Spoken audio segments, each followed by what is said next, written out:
ในอาทิตย์ผ่านมานี้กระทรวงอุตสาหกรรมและการค้าร่วมกับแผนกอุตสาหกรรมและการค้าแขวงสารวัตรจัดกองประชุมสร้างความเข้มแข็งและปรึกษาหารือเกี่ยวกับเวียกงานคุ้มครองเคมีที่ห้องประชุมแผนกอุตสาหกรรมและการค้าแขวงโดยการเป็นประธานของฐานคำผ่านศรีลาวีหัวหน้าแผนกอุตสาหกรรมและการค้าแขวง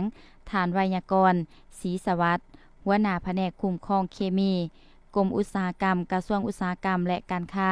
มีแผนกการออมข้างแขวงหัวหน่วยธุรกิจผู้ประกอบการห้องการอุตสาหกรรมและการค้าจาก8ตัวเมืองและภาคส่วนที่เกี่ยวข้องเข้าร่วมท่านคำพานศิลาวีให้ผู้ว่าเวียกงานคุ้มครองเคมีเป็นเวียกงานหนึ่งที่รัฐบาลแห่งสาธารณรัฐประชาธิปไตยประชาชนลาวให้ความสำคัญเนื่องจากติดพันกับชีวิตการเป็นอยู่และการพัฒนา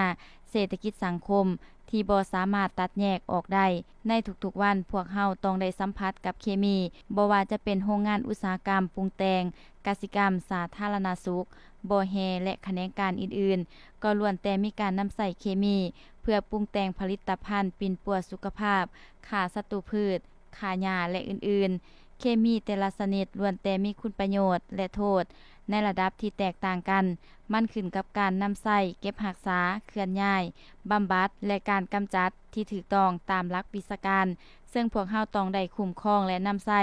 ให้มีความเหมาะสมและศึกษาข้อมูลเคมีให้ละเอียดสิ่งที่โลกกำลังกังวลในปัจจุบันแม่นการนำใส่เคมีที่บ่ถูกต้องตามมาตรฐานเทคนิคและขอแนะนำการนำใส่ตามการสำรวจขององค์การจัดตั้งสากลเห็นว่าประเทศกำลังพัฒนามีการนำใส่เคมีอย่างกว้างขวางบ่ถูกต้องตามเทคนิคเพื่อเฮ็ดให้การจัดตั้งปฏิบัติเวียกงานคุ้มครองเคมี